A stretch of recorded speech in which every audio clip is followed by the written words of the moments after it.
¿Por qué el libro del Génesis, que la palabra Génesis en el hebreo viene de Genao, que significa en el hebreo Bereshit, con B de burro, Bereshit en el hebreo, y significa origen u orígenes?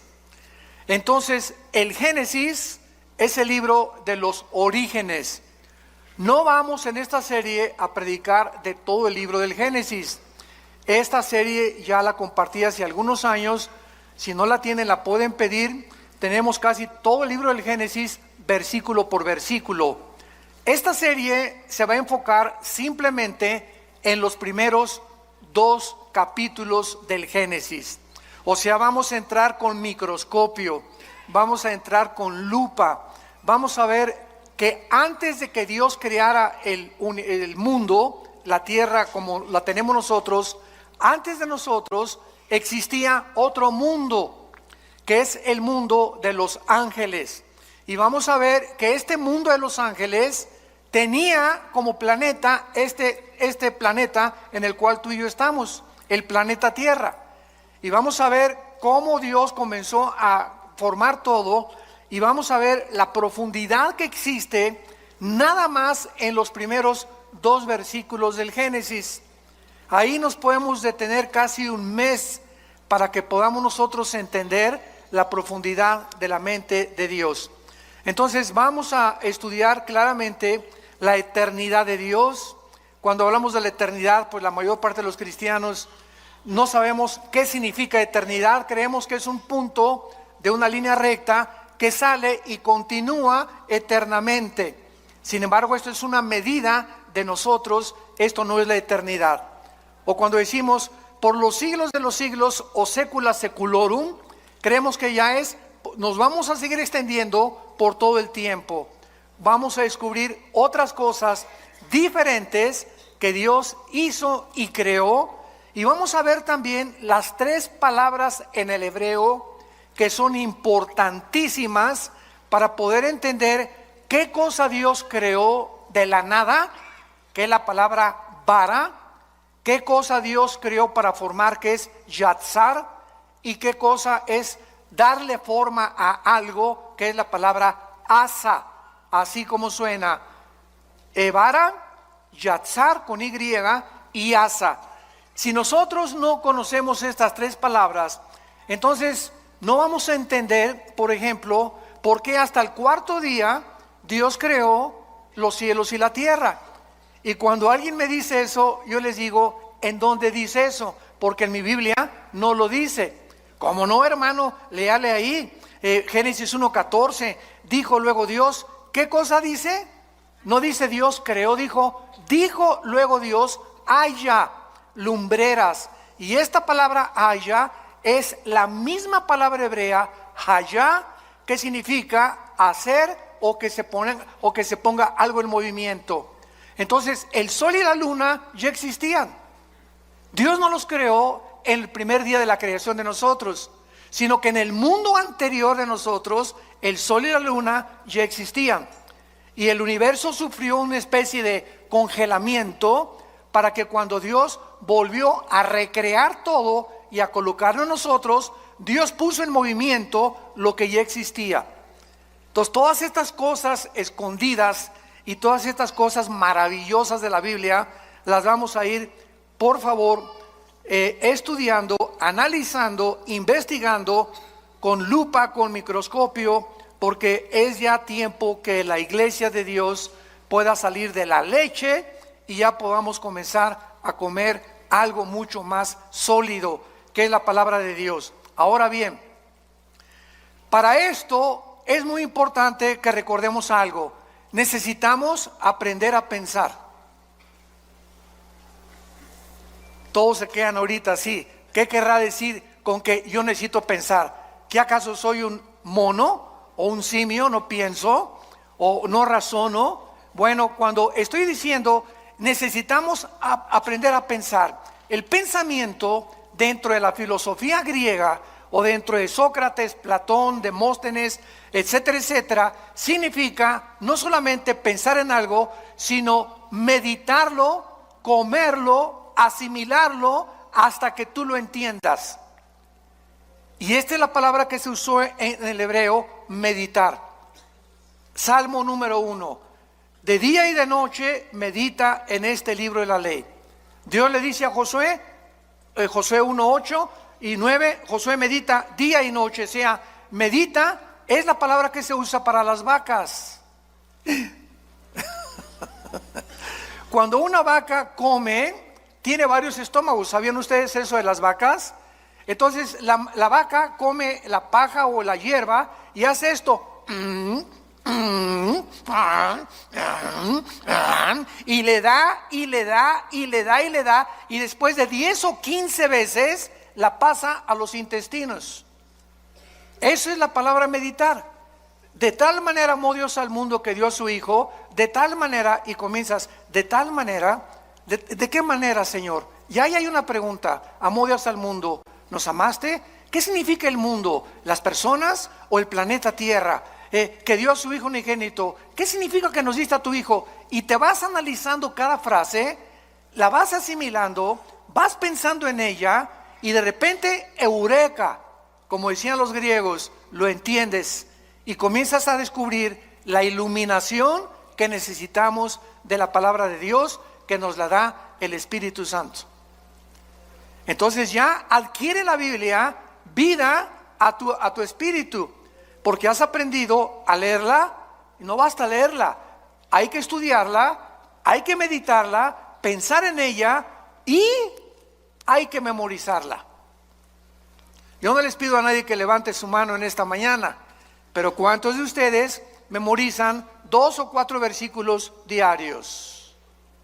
Si yo te paso al frente de perdidas, ¿puedes decir de memoria el Salmo 23? ¿Ya de perdida?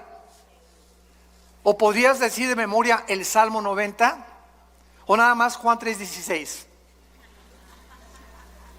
Estoy hablándoles muy en serio, O sea, si el cristiano no memoriza la Biblia, no vas a poder expandir tus pensamientos ni tu comprensión de la voluntad de Dios. Tenemos que memorizarla todos los días.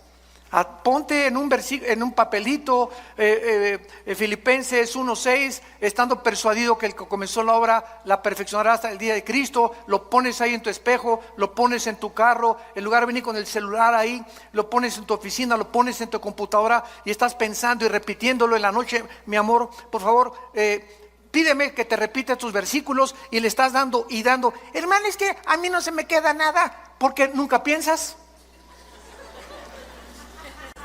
Yo no tengo memoria porque no la has practicado. Pero si no estás en un psiquiátrico, tienes memoria. Si no estás mal de la cabeza, tienes memoria. Y no se te quedan las cosas porque nunca lo has practicado. Es como un músculo la memoria.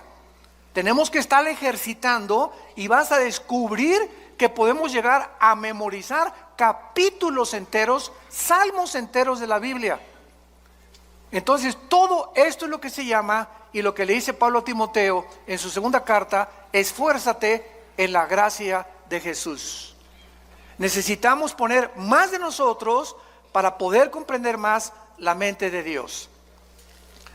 Hace muchos años, en Job capítulo 38, versículo 4, Dios le hizo esta pregunta a Job. Ahora bien, si a la iglesia ni la Biblia traes, pues ya no queda más cosa, ¿verdad?, más que llorar. Porque ya venía a la iglesia sin la Biblia, pues ya entonces ya no hay manera de poder explicar nada. Job 38:4. Dios le hizo esta pregunta a Job hace muchos años. ¿Dónde estabas tú cuando yo fundaba la tierra? Házmelo saber si tienes inteligencia. En otras palabras, esta pregunta nadie la ha podido contestar. En el afán de poder nosotros, los seres humanos, tratar de descubrir el origen del universo, o cómo el hombre fue puesto por primera vez, qué fue primero, el hombre o la mujer, fue realmente una primer pareja la que comenzó en el planeta Tierra. Y además, ¿hacia dónde se dirige el universo y nuestra vida, en este afán de descubrir las cosas, ¿qué hemos hecho? Muy bien, hemos utilizado dos medios. La ciencia, la palabra ciencia significa conocimiento humano, cuando es la ciencia secular. Entonces, a través de la ciencia, los científicos han inventado, han hipotetizado, han especulado, han filosofado, tratando de cómo comenzó todo e inventaron una teoría. Por eso se llama teoría. ¿Cuál es esta teoría? Se le llama el Big Bang o la gran explosión. El universo, dicen los científicos, que no tiene nada de ciencia en esto, porque no es científico, porque para que sea científico tiene que ser demostrado. Entonces, como no se puede demostrar por medios naturales ni en un tubo de ensayo cómo comenzó el universo, los científicos dicen que fue una explosión y que de esa explosión se formaron los planetas, etcétera, etcétera. Pero sin embargo, en el siglo XX, cuando comenzaron a profundizar en la primera y la segunda ley de la termodinámica, ¿qué dice la primera y la segunda ley de la termodinámica en la física? Que nada se crea ni se destruye y que todo está sufriendo un deterioro, una descomposición, todo se echa a perder. El carro le tienes que cambiar el aceite, tenemos que pintar los edificios, yo tengo que estar tomando vitaminas, haciendo ejercicio, nuestro cuerpo celularmente se está muriendo, el universo entero está sufriendo un desgaste. El Sol pierde millones de toneladas masa cada segundo. Las galaxias se están cada vez expandiendo y alejándose más y más y más unas de otras. Esto es lo que establece inexorablemente la primera y la segunda ley de la termodinámica. Muy bien, estas leyes están declarando que es imposible que el universo haya comenzado con una explosión. ¿Por qué? Porque al decir que sí, el universo comenzó con una explosión y de la explosión surgió la materia, el tiempo y el espacio, estamos contradiciendo las mismas leyes de la física. Señores físicos y astrofísicos que nos acompañan y que nos escuchan a través de las redes sociales, ¿cómo puedes tú ser físico y astrofísico y contradecir, enseñarles a tus alumnos, venimos de una explosión y venimos de la nada, todo fue un accidente, y contradecir las leyes que te han enseñado, que son la base de la misma física? Entonces, nada se crea del desorden al orden. Todo es al contrario. Si yo tengo una enciclopedia y recorto en pedacitos todas las hojas de la enciclopedia y las pongo debajo de un ventilador, ¿cuántos millones de años tomaría para que se pusieran de la A a la Z en orden? Yo les contesto, 10 a la 12ª potencia. Infinito, nunca se haría tal cosa. ¿Cuánto tardaría para poner a 3 changos en un piano para que sacaran la 9ª sinfonía de Beethoven? Nunca jamás podría ser eso, una certeza se podría alcanzar, nunca jamás. Entonces es imposible, y al mismo tiempo, si llegamos a la conclusión, todo surgió de una explosión. Muy bien, maestro, le voy a seguir la corriente a lo que usted me está enseñando.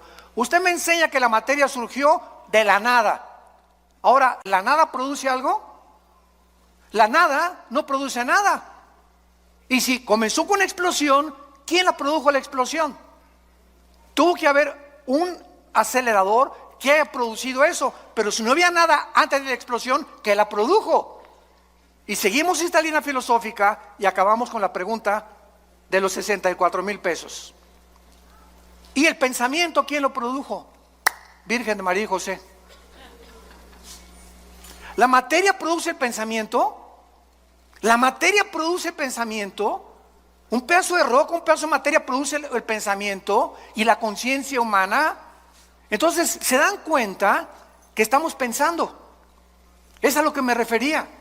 Cuando comenzamos a aprender a pensar y a seguir la lógica elemental, que es la línea que se tiene que usar para poder llegar a una verdad, necesitamos aprender a pensar. y no aceptar simplemente, pues venimos de chita, el universo fue hecho de una explosión, y en las universidades y en los museos se sigue enseñando esto, y la gente nunca se para a pensar si es verdad lo que te enseñaron. Otro ejemplo, todos nosotros venimos de la religión popular, de aquí en México. Mis padres, ¿verdad?, eran sumamente religiosos. Mi hermano Alejandro y yo, que él me guió a Cristo a mí hace 43 años, éramos así de misa de las 6 de la mañana, muy religiosos. Y mi padre era una persona bastante culta, ¿verdad? Era ingeniero civil y era una persona que le gustaba mucho la filosofía también. Y un día me dijo esto: Armando, me voy a poner a pensar algo. ¿Es posible que nosotros los oremos y nos inclinemos ante las estatuas? Una vez me dijo: papá, inclinarse ante una estatua, oye, hey, ¿me oyes? No, no oye. ¿Ve? Tampoco ve. ¿Se mueve? Tampoco. ¿Ante quién estoy adorando? Y me puse a pensar, porque mi papá me puso esa pregunta, diciéndome que realmente él no creía tampoco en lo que la religión le había enseñado. Ahora, ¿es posible que lo que nos enseñaron contradiga la Biblia? Cuando la Biblia dice que somos santos ya delante de Dios. ¿Y por qué las personas que pertenecen a estas religiones, síganme con mucho cuidado, no se ponen a pensar que lo que están aceptando es completamente cuestionable y es ilógico y no puede ser? Porque no queremos pensar. Y tenemos ya que llegar a un momento en que tenemos una capacidad impresionante aquí adentro, todos. No es de que naciste inteligente y que otros nacieron brutos. No, todos nacimos con un cerebro y todos tenemos la libertad de poder expandir lo que tenemos aquí, así, o así, o así, o cuando te mueras, como chinche, así te mueres. Con lo único que supiste, nunca quisiste pensar, todo lo aceptaste de una forma deliberada y nunca quisiste obedecer a Dios, de meditar y leer la palabra de Dios. ¿Dónde estabas tú cuando yo fundaba el universo? Entonces el ser humano ha buscado la ciencia jamás, escúchalo, nunca, díselo a tu maestro, podrá demostrar el origen del universo. Porque para que sea científico, ¿qué cosa? Tiene que ser repetitivo. Ahora, muy bien, por eso son teorías. ¿De dónde viene el ser humano? De chita. ¿Realmente venimos de los animales? ¿Puede un camello convertirse en un hipopótamo? ¿Puede una jirafa convertirse en un venado? ¿Puede un tiburón convertirse en una ballena? ¿Puede una bacteria convertirse en un microbio o un microbio en una bacteria o una bacteria en otra partícula microscópica del mundo microscópico? Esto contradice la genética. ¿Qué dice la genética ahora que descubrieron el ADN? 1954, los doctores Crick y Watson, que tenemos dentro un software en las millones de células de nuestro cuerpo, donde dentro de mi célula tengo una particularidad donde está escrito quién soy. Esto está tremendo. Dentro de nuestro cuerpo, en cada una de tus células, está escrito quién eres, cuántos años vas a vivir, qué color de ojos tienes, qué color de tu piel es, el color de tu cabello, la altura, la mancha de tu abuelita, las orejas de papalote de tu abuelo, el carácter emocional berrinchudo de tu mamá, etcétera, etcétera. Todo eso está concentrado en el ADN, en el ácido desoxirribonucleico, ADN, dentro de nuestra célula. ¿Quién puso esa información ahí? El ADN de un camello es diferente al ADN de un hipopótamo, de un tigre, de un perro, de una vaca, etcétera, etcétera. La biología y la genética impiden la mutación de una especie a otra especie. ¿De dónde inventan que venimos de los animales? Nunca se han puesto a pensar. Ya la biología, las leyes de la ciencia, de la física, contradicen la teoría de la evolución que te enseñan en la universidad. ¿Y por qué te la siguen enseñando? ¿Por qué esos maestros que te la enseñan no quieren pensar? ¿Y por qué no quieren pensar? Porque les falta honestidad intelectual. Porque si fueran honestos intelectualmente podrían decir: oye, la biología niega la evolución. Los aminoácidos, que son los ladrillos de la vida, han impedido, impiden e impedirán la evolución. La física impide la evolución. ¿Por qué? Porque no venimos de menos a más, vamos de más a menos. La genética impide la evolución por la construcción del ADN, que no se puede hacer una mutación de una especie a otra especie. Y como dijo Dion Teofilito, en mi tierra, y seguirán buscándolo. El famoso eslabón perdido. Entonces, cuando tu maestro se vuelva a levantar en la universidad y te diga: venimos de los animales, y Darwin realmente no se ha equivocado en su libro El origen de las especies, levántate y dile a tu maestro: deme usted una muestra de una mutación de una especie a otra especie, y voy a creer que venimos de chita. Pero se sigue enseñando. ¿Por qué se sigue enseñando? Porque no quieren pensar y porque saben que si se ponen a pensar van a acabar en la Biblia.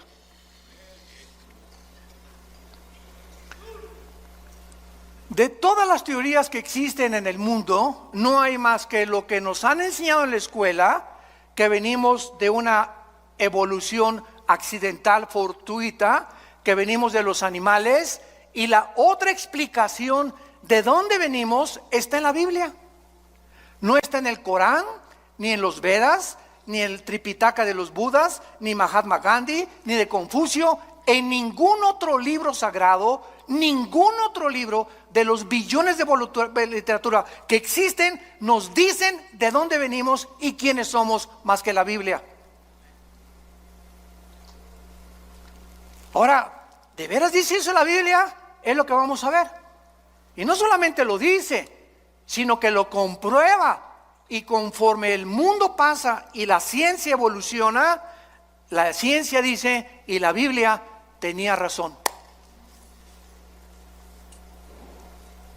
Durante siglos se preguntó por qué José no se metía con María para que naciera Jesús.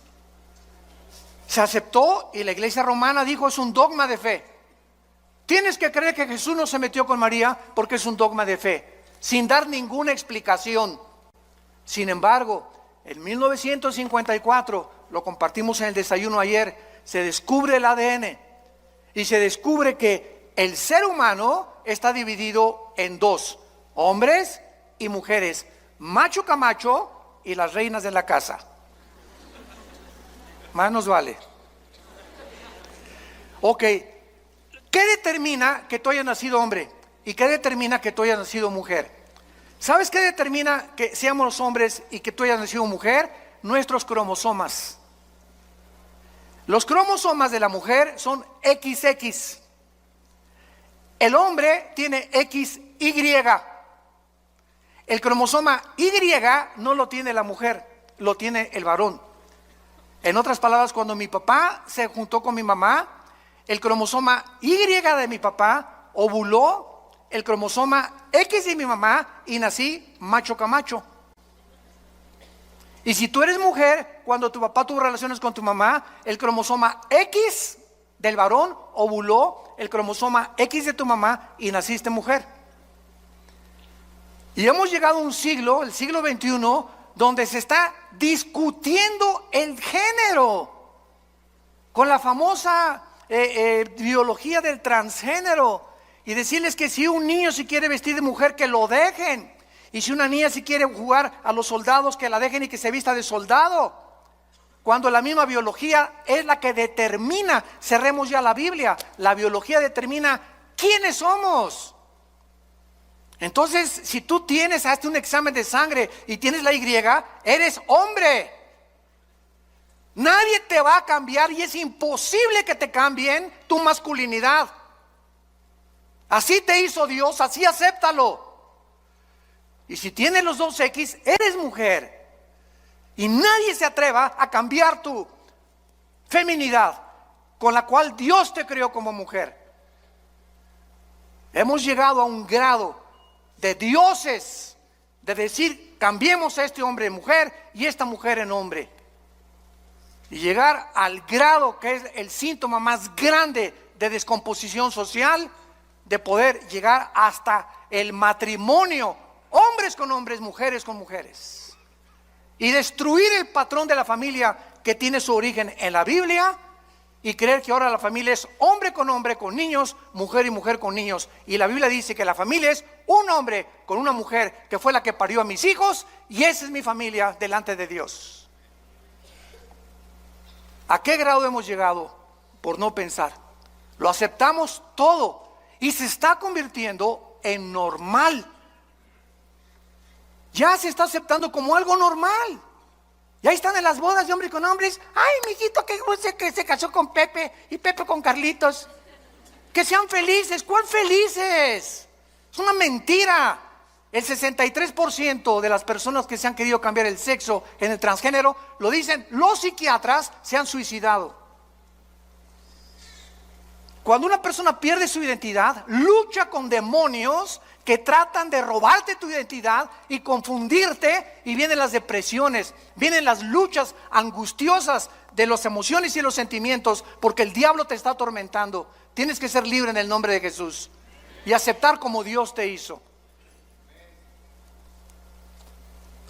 Nadie aplaude, pero que Dios los bendiga. A la palabra de Dios. Muy bien. Y por otro lado, en su afán de descubrir el origen de las cosas y del universo y nosotros, se ha recurrido a la ciencia y a la brujería, al ocultismo, a las limpias, a tratar de penetrar en el mundo del más allá, con espíritus, con contacto con los muertos, con contacto con los espíritus, porque no sabemos quiénes somos, ni a dónde se van los muertos, ni qué nos da la energía, ni qué nos da el poder. El hombre ha caído en la brujería desde los tiempos de Babilonia, en la Torre de Babel. La Biblia dice que la brujería, la astrología, la magia tuvieron su origen en Babilonia, que es la ciudad más nombrada después de Jerusalén en la Biblia. Comienza la Biblia en Génesis 10 con Babilonia y termina en Apocalipsis 17 y 18 con Babilonia otra vez, porque significa confusión. El hombre sin Dios está confundido y por eso hemos tomado caminos que la evolución, que la brujería, que el ocultismo, que voy a cargarme de energía en las pirámides de Teotihuacán, voy a consultar a los muertos con los mediums que me hagan limpias. Todas estas cosas son el fruto de la ignorancia de la Biblia. Jesús dijo, yo soy la luz, y bajó del mundo hace 2000 años para alumbrar nuestros ojos. Vivimos en un mundo oscuro, santos de Dios, damas y caballeros, un mundo perdido, cada quien trae su rollo, cada quien por su camino.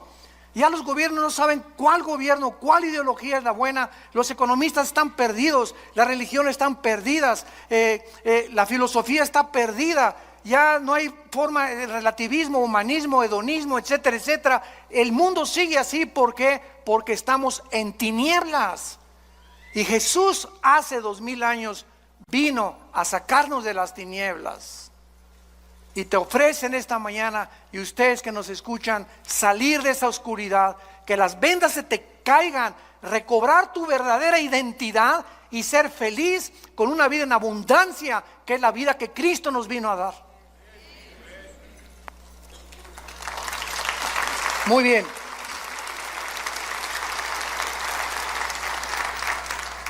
Ahora veamos nosotros, por ejemplo, en el libro de Tito, en la Biblia, que desde el principio Dios hizo una promesa desde que Él creó a entidades espirituales que no todos se llaman ángeles. Vamos a comenzar a aclarar términos.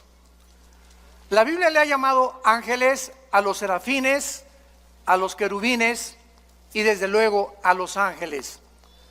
La palabra malak, con M de mamá y K al final, malak, en el hebreo significa enviados o correos.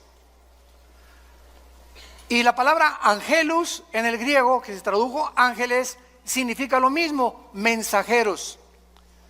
Entonces, Dios creó, lo vamos a ver, serafines que se encuentran arriba de Dios.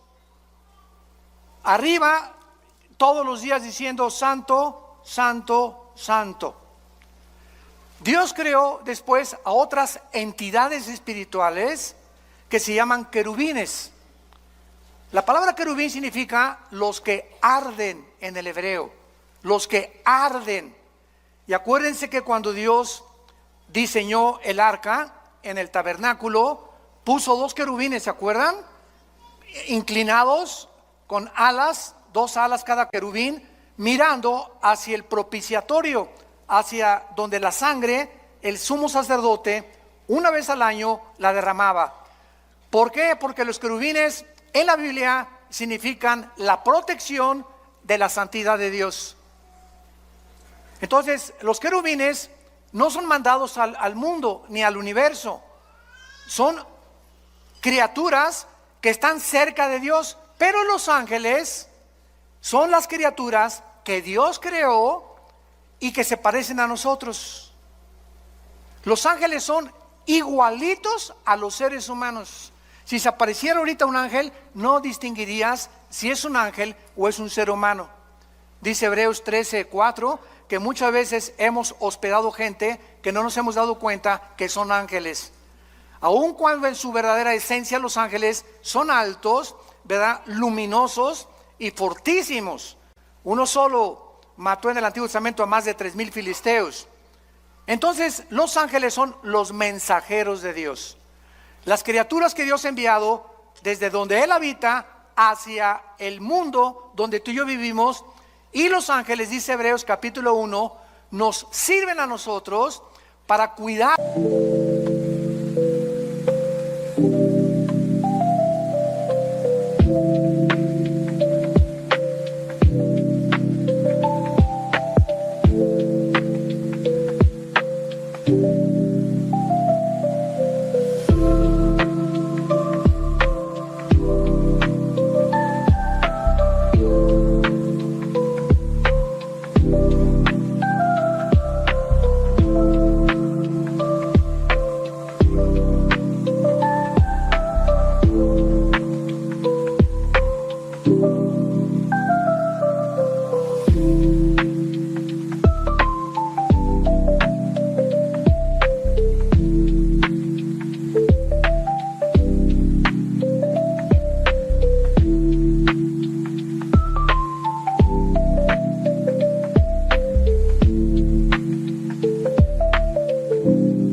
Salmo 30 y 90 también, a sus ángeles mandará ante ti que tu pie no tropiece en piedra. Y son luminares que nos guardan y nos han guardado muchas veces de muchos accidentes y de muchas cosas que nos pudieron haber sucedido de no haber sido por su intervención invisible. Entonces esto es muy importante entenderlo. Los querubines no son ángeles, los serafines no son ángeles, los ángeles son los mensajeros, los que han venido al mundo a cuidarnos y a observarnos las 24 horas. En Tito capítulo 1, versículo 1 y 2, vean ustedes que antes de que Dios creara a los ángeles, querubines y serafines, antes de cualquier cosa, dice así: Pablo, siervo de Dios y apóstol de Jesucristo, conforme a la fe de los escogidos de Dios y el conocimiento de la verdad, que es según la piedad. Escucha, en la esperanza de la vida eterna, la cual Dios, que no miente, prometió desde antes de ¿cuándo?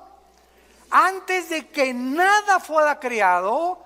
Dios prometió que a las criaturas que Él iba a crear fueran eternas. Y todas las criaturas que Dios ha creado somos eternas. Tanto los ángeles caídos que van a ser condenados serán condenados, nosotros viviremos eternamente. Entonces es lo que se llama la vida eterna, que es la vida con Dios. Dios diseñó, planeó que todo lo que existiera fuera eterno porque Él es eterno. Entonces Dios le plació en su sabiduría crear la eternidad para que nosotros pudiéramos vivir en ella. Vean por ejemplo en Isaías capítulo 57 lo que la Biblia dice acerca de la personalidad y de la esencia de Dios. Isaías 57 versículo 15. Porque así dijo el alto y sublime, el que habita. ¿Dónde habita Dios? Ahorita explicamos qué es la eternidad. Ahí vamos a entrar ya. El que habita la eternidad y cuyo nombre es el Santo.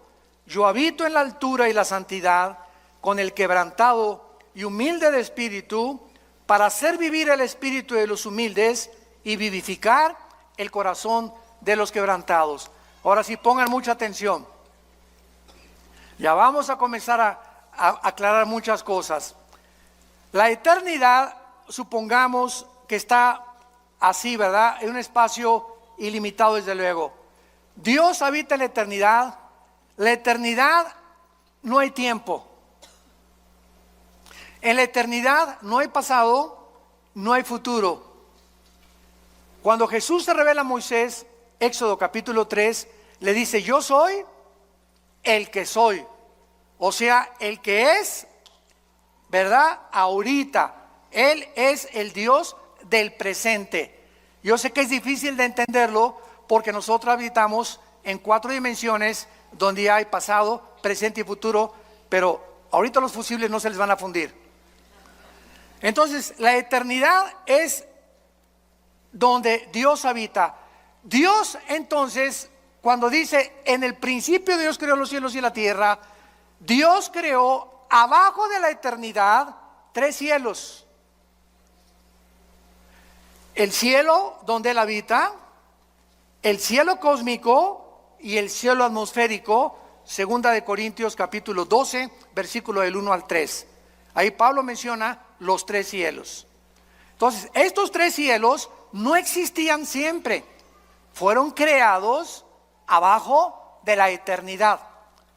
Ahora, cuando Dios crea el tercer cielo, el segundo cielo y el tercer cielo, Dios crea unánimemente, junto con los 3 cielos, el tiempo, la materia y el espacio. Génesis 1:1. En el principio Dios creó. Cuando estamos hablando del principio, recuerden esto, no es el principio de nuestra creación. No es el principio de nuestra creación, porque es muy claro que los ángeles existían antes que nosotros, como lo vamos a ver. Fueron creados antes que nosotros. Entonces, cuando Dios dice, en el principio de Dios, ahí comenzó el tiempo. Ahí comenzó la materia, ahí comenzó el espacio. Entonces, en este principio, síganme con mucho cuidado.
Ya estamos abajo de la eternidad. Comenzó el tiempo, el espacio y la materia. En este principio Dios creó los cielos y la tierra y los ángeles. Y cuando Jesús dice, en el principio era el verbo era con Dios y el verbo era Dios.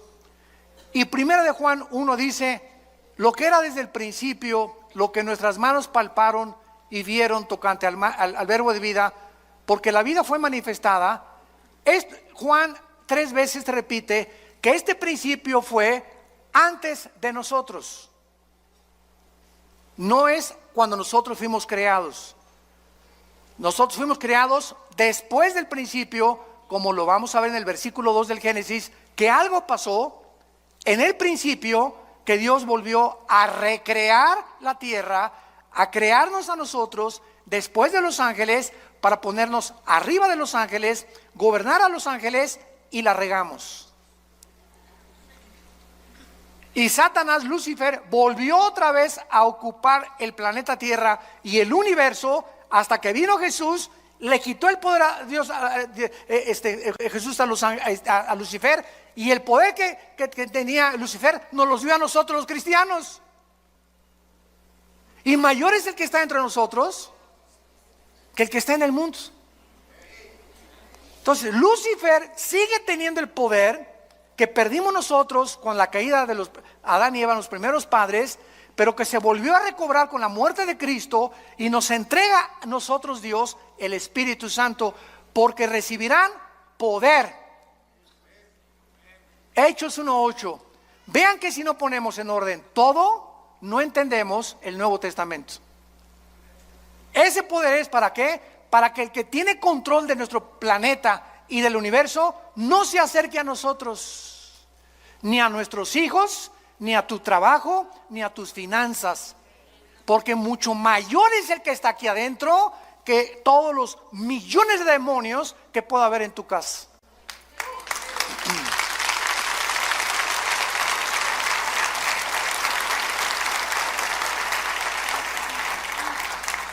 Ya, por favor, no digan, pastor, ¿puede venir a mi casa a echar el chamuco fuera? Pastor, oigo ruidos en mi casa, tengo mucho miedo, ¿puede venir a orar por nosotros a la casa? ¿Qué no sabes que tú tienes el mismo poder? ¿Pero por qué no lo sabes? Por la ignorancia de la Biblia. No la estudias, no la meditas, no la lees, no te ha iluminado el Espíritu Santo, el entendimiento para saber que en tu casa tú eres el sacerdote con tu esposa, y tú puedes llegar a tu casa y en el nombre de Jesús, aquí se va cualquier espíritu que no sea el de Dios, y aquí habita Jesús, y mi casa es tuya, Señor, mi dinero en el banco no es mío, es tuyo, todo lo que tenemos es tuyo, cualquier daño que le quieran hacer a tus bienes, Señor, te lo hacen a ti, no a mí, porque me pongo a tu disposición, porque tú me hiciste, y de tu gracia damos y de tu gracia recibimos.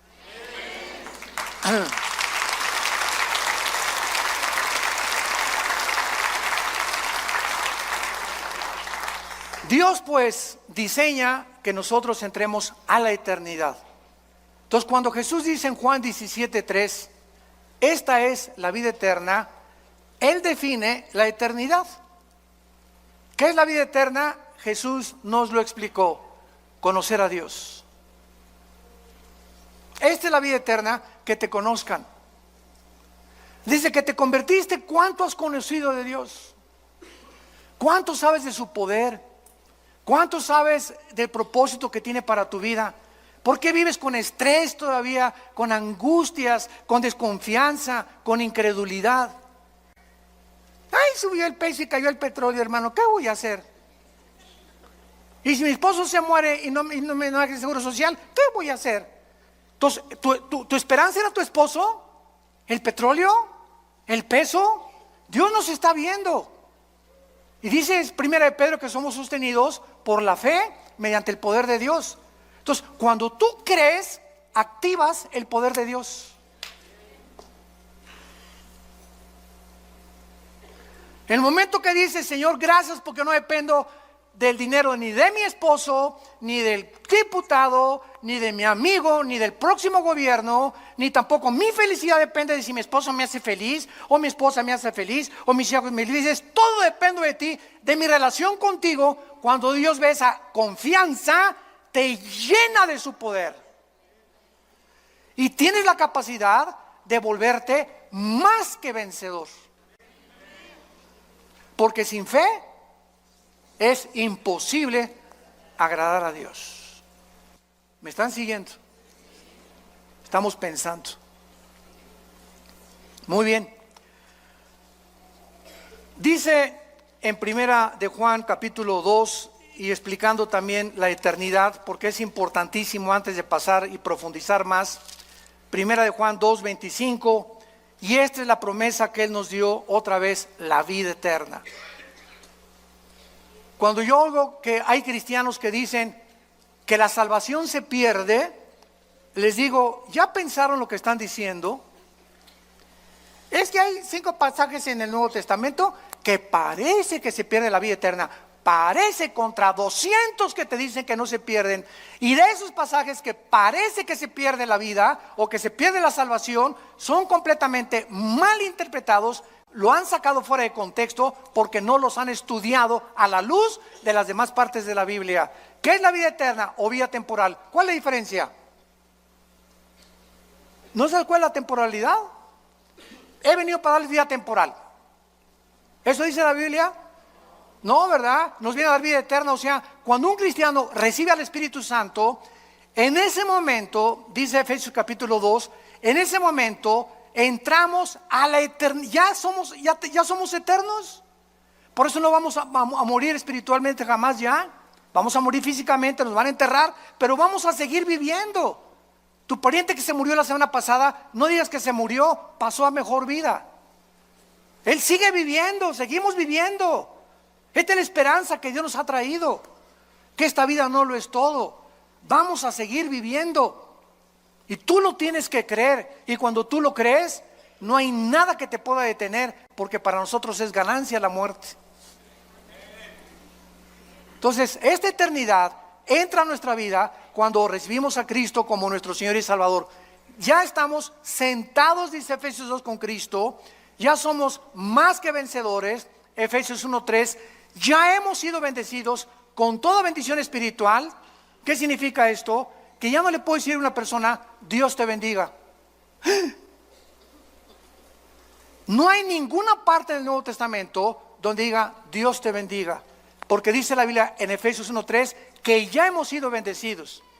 Entonces yo le digo, que la gracia y la paz sea contigo. Lean todas las cartas de los apóstoles y jamás dicen que Dios los bendiga. ¿Por qué? Porque ya estamos bendecidos. En otras palabras, ¿tú crees que por decirme Dios me bendiga me va a bendecir? No, ¿verdad? Me va a bendecir si yo ando camino con Él, no porque tú me lo digas. Y menos una persona que no es cristiana, Dios te bendiga. Mentiras, nunca lo va a bendecir. Al contrario, mientras él no reciba a Cristo, su vida irá de maldición en maldición. De botella en botella, de droga en droga, de cine en cine, de teatro en teatro, buscando siempre y sin encontrar. Las bendiciones entran a nuestra vida cuando aceptamos a Cristo como nuestro Salvador. ¿Se dan cuenta cómo tenemos que ubicarnos en tantas cosas en la cristiandad? Y entender qué es lo que realmente Dios quiere decirnos a nosotros. Dice en 1 Juan capítulo 5, versículo 10, el que cree en el Hijo de Dios tiene el testimonio en sí mismo. El que no cree a Dios le ha hecho mentiroso, porque no ha creído en el testimonio que Dios ha dado acerca de su Hijo. Y este es el testimonio que Dios nos ha dado, vida temporal. ¿Eso dice? Vida eterna, para siempre. Nadie jamás nos las puede quitar. Nadie nos puede separar, ni pobreza, ni desnudez, ni demonios, ni ángeles, ni nada. ¿Y qué pasa si me quiero yo alejar de Dios? De la oreja te trae de regreso. Lee el capítulo entero de Hebreos capítulo 12. Dios al que ama y se le brincan las trancas, a esos chivitos que se le brincan las trancas, va y les rompe la pata para que regresen heridos al rebaño.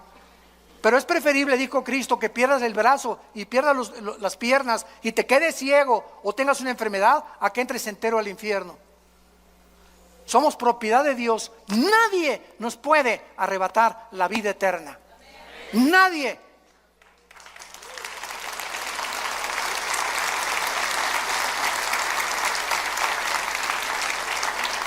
Dios nos ha dado vida eterna y esta vida está en su Hijo.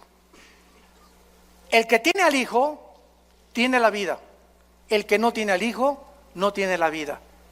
En otras palabras, tú puedes tener una religión, ser católico, bautista, venir aquí a Vida Nueva, carismático, nazareno, mormón, no me importa la religión que tengas. Si tú tienes una religión y no tienes al Hijo, no tienes más que una religión, no tienes la vida eterna. Para tener la vida eterna necesitamos que Jesús entre a nuestra vida. Es un regalo que Dios nos da, que le abras tu corazón y que lo recibas como tu Señor y como tu Salvador. Porque Él es el Hijo de Dios, el poseedor de la vida eterna. Y finalmente, regresamos a Génesis capítulo 1 y vemos nosotros que al abrir la Biblia, el Espíritu de Dios, lo primero que hace al abrir la Biblia es llevarnos a las primeras palabras que Dios consideró, porque son las primeras palabras de Dios. Dios consideró que era lo primero que tenía que decirnos, que toda la creación tuvo un principio, en el principio. El universo no es eterno, hubo un principio. La ciencia, gracias a Dios, el siglo XX lo reconoció por la segunda ley de la termodinámica, que es imposible que el universo haya sido eterno.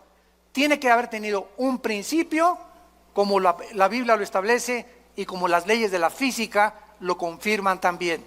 Ahora bien, si el universo tuvo un principio y nosotros de ese principio nos alejamos cuando pecamos contra Dios, cuando tú recibes a Jesucristo, tu vida comienza a tener un principio. Comienzas otra vez a caminar con Dios. ¿Ya naciste de nuevo?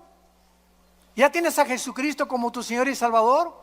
Porque en el momento que tú lo haces, en el principio de mi vida, fue hace 43 años, mi vida antes de que yo fuera cristiano era un desastre.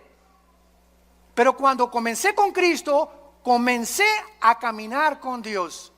Y a partir de ese momento, todas las bendiciones de Dios, el plan de Dios, la eternidad, lo comencé a comprender. Las vendas se nos caen de los ojos y comenzamos a ver la luz de Jesús. Ustedes son la luz, dijo Jesús, Mateo 5. Así alumbre vuestra luz delante de los hombres. Dios te quiere salvar para que vayas con tu familia que está en la oscuridad, en el paganismo, en la idolatría, en las religiones. Somos la luz del mundo a tus amigos, en tu bufete de abogados, en tu consultorio médico, en tu taller de carpintería, en tu escuela, en tu secundaria. ¡Alumbra! Levanta la voz, no seamos cobardes. Dios no nos ha dado un espíritu de cobardía, sino de poder.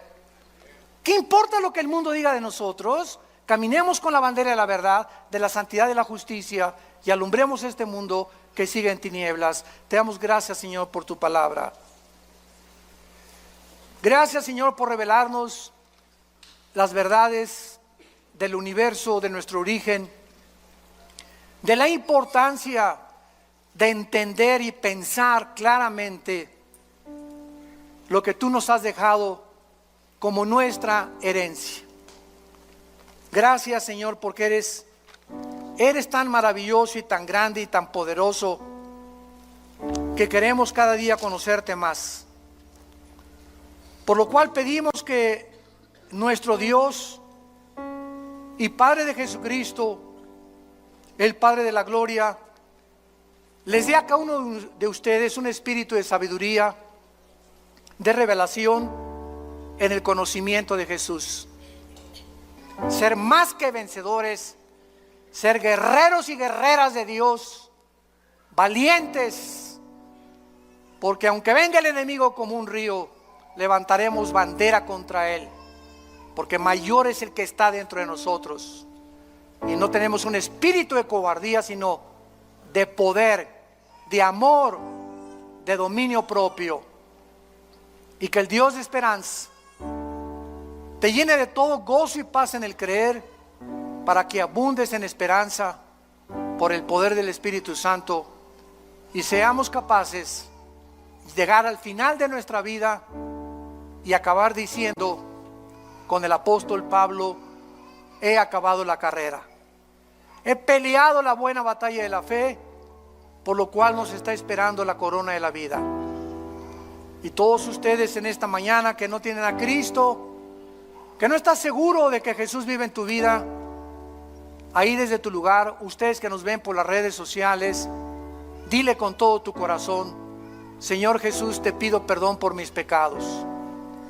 Creo que en la cruz pagaste con tu sangre por ellos, que a los 3 días te levantaste entre los muertos, y que entres a mi corazón en este instante como mi Señor y mi Salvador.